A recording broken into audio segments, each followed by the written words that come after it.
Bill Plaschke, Israel Gutierrez, Bob Ryan. Mike Trout is hitting .696 with 4 home runs, 9 RBI in his last 37 plate appearances. I just thought somebody needed to say that out loud. You guys do not hype him enough. Also, Dwight Howard for Timofey Mozgov, and what year would that have been a big deal? I kid.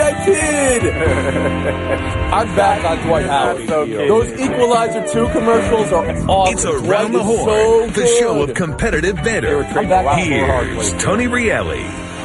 We'll get to that in a second. Pop and Kawhi meeting in California. What more do you need to know? Clinton Yates, start us off. Does that feel like makeup or goodbye? It feels like one of those deals where you say, hey, I want to talk to you just one more time, but you got to go. The problem with this situation is that once it became clear that the Spurs were not going to move him to anywhere else in the Western Conference, this became a totally different discussion from the Kawhi standpoint. You don't want to mess around and get shipped to, I don't know, Milwaukee or what have you, when your initial problem had really nothing to do with what was, involved with the team, and it has much to do with your medical situation. I think for the Spurs and for Kawhi, this does not look good at all. And for the two of them to come together, I think is more of a human thing between Pop and Kawhi trying to make this up as friends as much as it is anything transactional between his team and the Spurs. Bill Plaschke?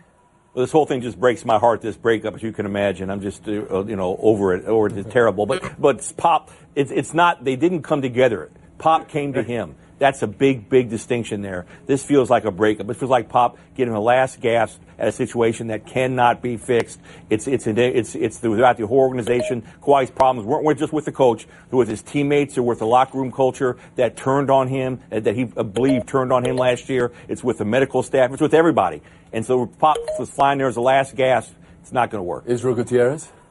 Pop had to go out to meet him because it was his only choice. It's very similar as when Pat Riley went to go visit LeBron James in Las Vegas, I believe it was, and you kind of knew, you saw, now in retrospect, saw the end coming, everyone except for Pat Riley, that is. The interesting part is here, like, if Kawhi Leonard had thought about this before the season ended or before the injury history, and let's be honest, it was his 7th year in the league. This is the year when people up and leave their first team. Kevin Durant did it, LeBron James did it, etc. And so with Kawhi, if this was planned, then all the other stuff that happened afterward actually benefited him.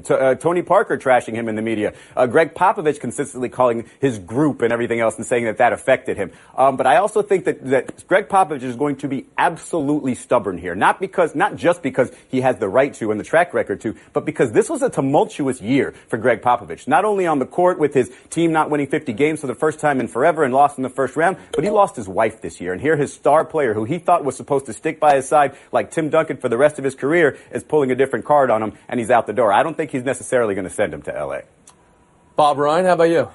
Well, this is the most prestigious mountain that's ever gone to visit any Mohammed that I ever know of in sports. I was stunned when I heard that Pop was going to, I won't use the word condescend, but reluctantly agree, I'm sure, and who knows if his arm wasn't twisted by ownership to go out and do this. I think it is last ditch. What's interesting to me is you wonder what is, we always say, so often, do we really know these guys? We talk about them, do we really know them? And we thought we kind of had a handle on Kawhi Leonard because he was so self-effacing, so quiet, so low maintenance, so low key that we had him pegged.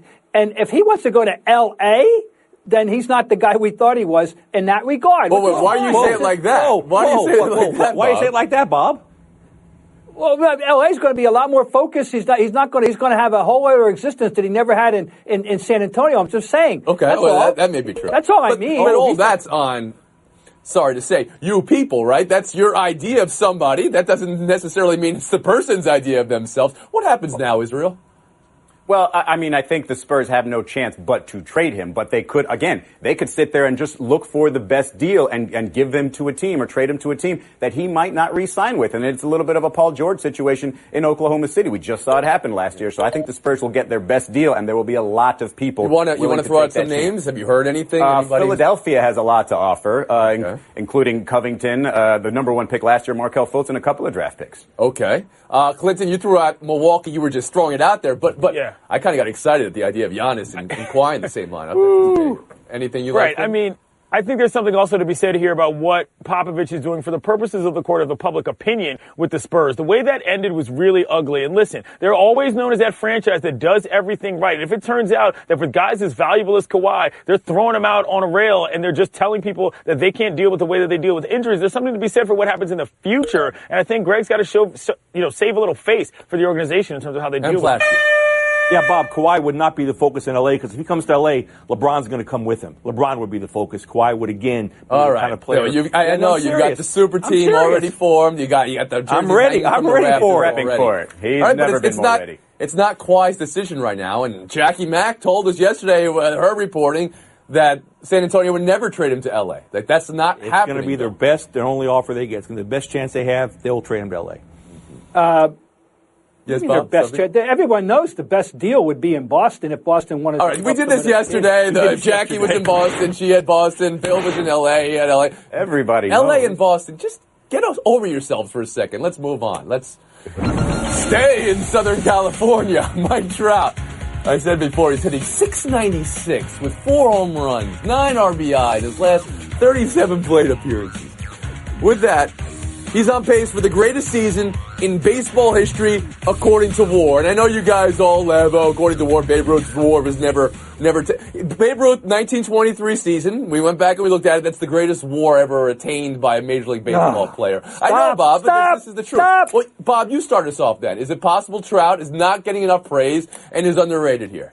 Yeah, you started, Bob. Stop with the WAR. Okay, just don't even mention that nonsensical non-statistic. Now, this guy is underrated. This guy is unappreciated. This guy plays for a team that is perpetually under the radar. You stop the next 1 million baseball fans, ask them if they ever won, and they'll say, no, they never won. Well, they did win in 2002. Nobody remembers it, okay, except in San Francisco. So, I mean, this guy is totally underrated, and part of it is his own reluctance to be a media sensation. My God, if Bryce Harper had his personality, can you imagine? Or if he were playing in New York, can you imagine in New York what they would be doing with this guy? Absolutely. That he's a player for the ages. There is no question. Gutierrez, what did this last week from Trout tell you? And that whole posit that I had at the start of this, that it's the greatest season of all time. You know what I think, and it's just as a baseball thing, is that maybe he's just hard to appreciate because he isn't giving you 50 home runs. He's not giving you 150 RBI. He's not the sexy baseball player. You have to sort of look at the numbers and say, man, he's scored a lot of runs. Man, he's, getting on base a lot. Almost half the time he goes up to the plate. And when you add all those factors in terms of how it helps a baseball team, you want to say, yeah, he's that good. He's the best since Babe Ruth. But then what does it really mean to a team? Because that's the confusing part. You have arguably the best player ever, and here he is making the playoffs once. And so I think and plus, it would obviously, like Bob said, if he were just a little bit farther north in Los Angeles, he'd be like the Derek Jeter of the West Coast here. But people want to see sexy or they want to see what do you think of what Israel just said there? Well, I think it's something has to do with the team. A lot's got to do with Mike's personality. He's a great guy. He's all about baseball. He's not about publicity. He's not about putting the light on himself. It's really bittersweet out here what's going on because, I think he's having the greatest season ever. And Bob, WAR does matter. It's a great stat that encompasses all aspects of a player that we didn't have before. And he would have the greatest WAR ever. But again, for some people, the first time they'll hear him speak is at his Hall of Fame speech. I mean, that's how it is because he doesn't do a lot of publicity. He could walk into a coffee shop in L.A. and people would not know who he is. Part of that's his deal. Part of that's baseball's deal. Baseball does a terrible job marketing these teams and marketing players like this. If he were in the NBA, he'd be a superstar. And I don't think it's just Anaheim. I think it's the baseball, and I think it's Mike himself. Glenn Yates.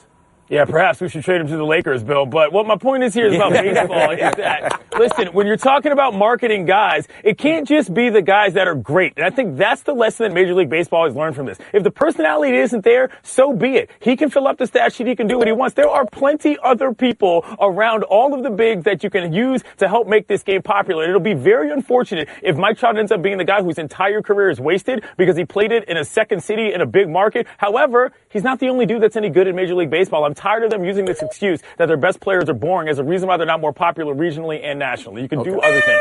Clinton, you covered the game, and you heard Bob just distance himself from WAR as far as he possibly could. What do you hear when you hear a reporter who's covered the game for 30 years, like Bob has, 40 years, like Bob has, not embrace WAR? Is that a fine thing? Is he missing out on something? For me, Well, I mean, look, a WAR to me is just another stat that a lot of people use in order to try to quantify something that they can't see on a baseball field. I don't need that to tell me that Mike Trout on my squad is going to make me a better team. That's what Understood. I think. Bob, you look like you're sucking on a lemon when you hear that explanation. No, the thing about it, it's not a stat. It's an opinion. It's based on a mythical person that doesn't exist, and it didn't exist when Babe Ruth played. And by the way, his 1920 and 21 seasons were just as good as 23, regardless of what WAR says. Look it up. Last word. The most important stat with Mike Trout is that he has yet to appear in a winning playoff series in Anaheim. His contract ends in 2020. He could be gone from Anaheim if they can't compete, if they can't get in the playoffs, if they can't get him on the October stage that he so deserves. Very bittersweet. We'll move on. Headline number 3, 45. Bob Ryan, did Tom Brady just tell us he's retiring at 45 in the comment section of ESPN Instagram? Sí o no? No, porque 50. Let them go for 50. What the hell? Hey, Tom Brady is goofing everybody. Tom Brady is enjoying this offseason. Tom Brady is setting up his post-career as TB12 spokesman. He's going to be the Tony Robbins of 2029. And that's what he wants. And he's giving his name out there, and he's giving us contradictory stories. One thing one week, one the next. You can't pay any attention to anything he's saying with regard to his immediate or post-long-range future. All we know is he will play in 2018. Beyond that, we know nothing. Israel Gutierrez? I mean, if this is Tom Brady's idea of fun, whoa, he gave us an answer that he gave us before. Again, in the comment section, whoa, he's so much fun. Listen, if I were Oprah, I'd be ticked off. You didn't give me the answer, but you did it in the comment section of ESPN. You're out. Get out of the ranch. Mm-hmm. Bill Plaschke? Yeah, I think it's Tom Brady throwing down, saying Garoppolo's gone. Okay, Belichick, I'm the guy. I'm not leaving. I'm here. The owner likes me. It's almost a challenge to Belichick, I take it. I thought it was very, very, strident. Could not be more desperate. You're doing interviews with Oprah. You've got a Facebook documentary. You're in Instagram comments in a side language. What are you doing, man? We all know you're not going to be that popular after you've stopped playing football, and that's what he knows is the truth, too. Gutierrez 11, Plaschke 10, Yates 7, Ryan got a great 7. WAR, Taking though. a break right here. Buy or sell on the other side. That WAR, though. Yes. Around the Horn is brought to you by Miller Lite. Great taste and only 96 calories. Buy or sell. He always is. Dwight Howard for Timofey Mozgov in 2018. Little Hornets Nets trade this morning. Clinton, deal or no deal to you? This is a deal because I would like to help you join me in celebrating International Trade Dwight Howard Day, June 20th. All right, this would have been one thing if we were going toward something that was actually going to work for the Nets, but the bottom line is they like his expiring contract more because it allows them to have 2 max deals potentially. But speaking towards that day, let's hope that next year's Dwight Howard Day, he actually retires instead of going somewhere else. Wow, just so much hate. Bill Plaschke, how about you?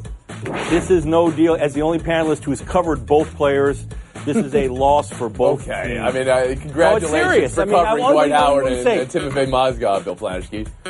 No, Mitch Kupchak signed Mozgov to the terrible contract in L.A. Yeah. Now, for some reason, he's bringing him back and getting rid of Dwight Howard, who didn't want to play for Kupchak in L.A. It's just a mess. Gutierrez? I do have to give some respect to a guy that went to the NBA Finals with just a bunch of shooters around him, okay? He was very good at the time. He's not anymore. Okay, I'm sorry for that. But I just think it's interesting what Charlotte's doing here. They brought him in last year. He had a few good games, didn't make the playoffs, and they were talking about trading Kemba Walker. Now there's rumors about trading Kemba Walker again. I just don't know what Michael Jordan's long-term plan is there in Charlotte. Nobody thinks Dwight Howard could be serviceable in the NBA. I understand the game has changed, and his game has changed as well, but a body in the Eastern Conference, somebody's got to be standing next to Embiid for the next couple of years. Bob Ryan, would you take him in Boston?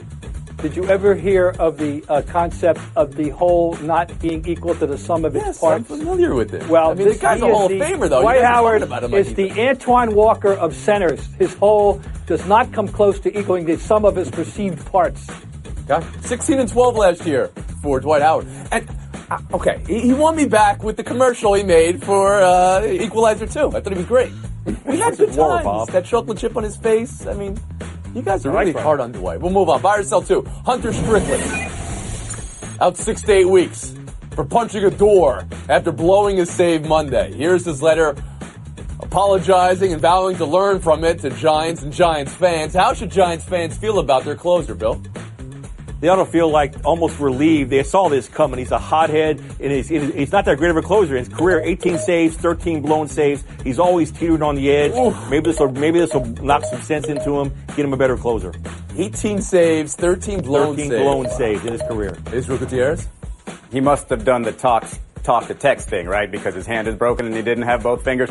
Listen, there's so many guys, or both hands rather, there's so many guys who just get super angry, get ridiculously angry, and they do things like this and it costs their team. Like at the moment, it's worth it. There's a value in just being calm at moments like that. And I think a lot of people should really question these athletes and see if they have that calmness in them, because obviously 6 to 8 weeks, big mistake.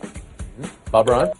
Fans should be very, very unforgiving, and I also recommend that they get a poster of him and put it in every locker room of every college and professional sports team in America and baseball locker room and say, don't do this. Don't do what this idiot did. Okay, he's not the first, though, guys, to punch fire extinguishers before. Somehow LeBron James has not come up in this conversation yet. Clinton Yates, how about you? Most important to all of this beyond the hand, you lost the psychological battle to a rookie on the Marlins named Lewis Brinson. That guy is a bum. How do you let that happen? Forget about the injury. I cannot have a guy being my closer who can't handle that small level of pressure. That's the main issue for Bochy and the Giants. All right, we'll move on. Buy or sell 3. Oklahoma Sooners giving Lincoln Riley a raise. He'll now make more than Kyler Murray this season. His contract. Buy or sell, Israel? It seems, the timing-wise, right, the numbers-wise, it seems pretty petty. I'm surprised he didn't wait and try to get a raise higher than what Baker Mayfield is making in the NFL this year. Bob Ryan? Not necessary at all. The football's football, baseball's baseball. They could have had fun with this whole thing without having to raise him so quickly. Okay. Clint Yates? I'll buy it. The power dynamic and the authority dynamic that exists in college football is simply due to the fact that some guys make more than others. If your quarterback who's leading the team is actually getting outpaid by the coach, yeah, you've got a problem there in terms of your locker room. Okay.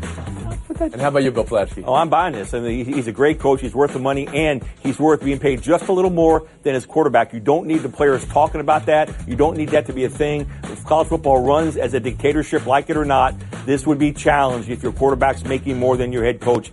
That would come up, I'd say every day in the locker room. Every NFL quarterback. The whole conversation, I didn't want to make it a joke about players not being paid in football or being paid in football. All right. Yates, Plaschke is going to be our showdown. Gutierrez, Bob Ryan today. Clinton and Bill, I think this is their first ever meeting in Showdown. Next. In L.A. Clinton Yates, Bill Plaschke in Showdown. Good luck, gentlemen. Phil's apology. Clinton, enough? Too much? Too late? Or not even scratching the surface for what Completely he did? Completely unnecessary. Completely unnecessary. Look, this was a move that I actually enjoyed out of Phil because he went off board for what golf is. For those of us who aren't really concerned about the, according to Hoyle, rules of the game, this was very entertaining. I need more Happy Gilmore from Phil, not less in this situation. No, you're right, Clinton. He did go off board from what golf is, and he should have come back and said that instead of making up concocting some silly story about him trying to play within the rules and gain a stroke advantage. He should have apologized when it happened. It was silly. He should have withdrawn from the tournament, if you ask me. And this apology is too little, too late. I agree with you both. Not that withdrawn for the tournament. I don't really care about that. But that he should have probably been more honest with why he did it, Bill. I agree with you there. But Clinton Yates is getting the point because golf. You know, let's get over this. Right. We'll move on. The mystery of Giancarlo Stanton. Aaron Boone said he hasn't changed it. Yes, Network Video says otherwise. Bill, how do you rule? Take a look.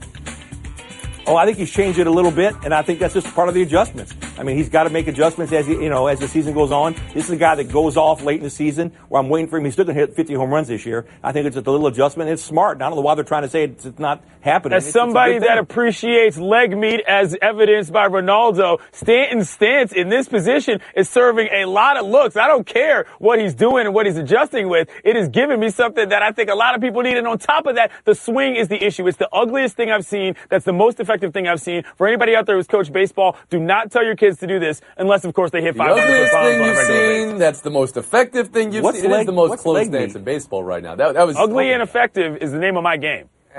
Yes. You're not getting the point. Bill Plaschke. We'll move on. Showdown 3. What's better, the popcorn blow up or the beer blow up? Clinton? For me, this is the popcorn blow up was the worst. Listen, that is an error. When you're reaching out past your hands and you don't even have the ability to catch it anyway and you drop a big bag of popcorn, that's one thing. That ball actually hit that guy's beer, so there was nothing he could do. It blew up. He was just trying to stay in the play. At least he had his hand. The beer blow up was clearly better because the Brewers catcher noticed it and threw up his hands like, oh, that poor guy. And the fizz, and it was almost like a special effect that happened with the beer. The beer blow up was far more dramatic. So, Clinton, and you're calling the popcorn error and the beer blow up a hit. You're ruling a hit, the official rule. In my scorecard, I score games. What you do? You score games. Clinton Yates, you scored a win here. 30 seconds of face time. I just want to give a shout out to the Curry family who is dealing with a lot of nonsense from Rockets fans in a very funny situation. Aisha Curry, who you all know is a TV star for her various work in a lot of things, she's opening a restaurant called International Smoke.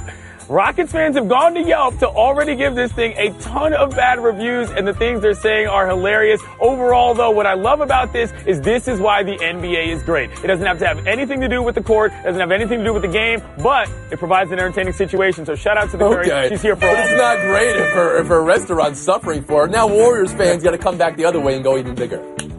I'll go. We're done here. 23.5 hour break, but Bill Plaschke wants you to sign off. This is your last day in this studio in Los Angeles. Last day, yes. The LA Times studio. After 15 years, we are moving to a new building. I'll be moving down to LA Live. I want to thank the LA Times and everyone for 15 years of great support in this newsroom. Right. Listening to me scream, wins over 300 times. Thank you, LA Times. Thank you, LA Times.